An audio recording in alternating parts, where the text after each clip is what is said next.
Hello, everyone, and welcome. My name is Mrs. Young, and I'm excited to talk to you all about supporting your children during virtual learning. The suggestions in this presentation are just that, suggestions, and by no means an exhaustive list. Let's begin by acknowledging that virtual learning is still new for all of us, so it's important that we continue to do all things with compassion and with care. At times, this process may feel frustrating. In those moments, take a deep breath and remember that all of this is temporary. Be patient and compassionate with your children.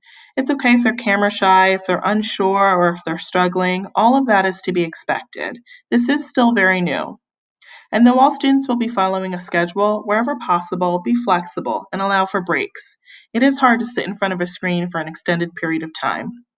And of course, remember that you are the expert on your child's life. You know what eases their anxiety, you know what lowers their level of concern, and you know what makes them happy. And you should feel free to exercise those things at your discretion.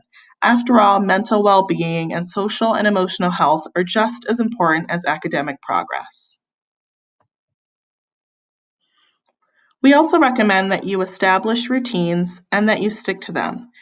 That might mean that your children go to bed at the same time every night or wake up at the same time in the morning, or that they work in the same space every day, or that they work in a different space every day. Whatever routine means to you. You might also need to establish some new behavioral expectations, as this process might be new. We also encourage that you get familiar with the programs and platforms that the students will be using. There are additional videos to provide you support with those various programs, and we encourage you to reach out to teachers and administrators as needed. And finally, though this may seem obvious, don't do any work for them. And by that we mean don't go above and beyond what might be reasonably expected as support for your child or children while home virtual learning. Because really, your teachers need to know what's working and what's not working so that they might be able to better support the children. Which brings us to our third suggestion, which is that you keep in touch. Communication is key to a successful partnership.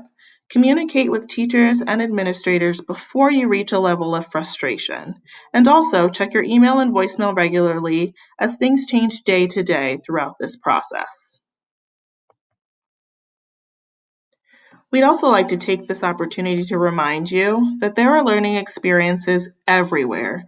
We use reading, math, science, history, and a number of other subjects in everyday life. For example, something as simple as having a child follow a recipe might require some reading, math, science, and even health. So highlight these real-world applications of these subjects whenever you can. And finally, remember to do things just for fun. Do something other than school. Encourage activities outside of being in front of a screen. This might mean going for a walk, playing a board game or a card game, or simply reading a book for pleasure. All of these are options to consider. Thank you for joining us for this brief video on supporting your children during virtual learning. And remember, we're here to support you too.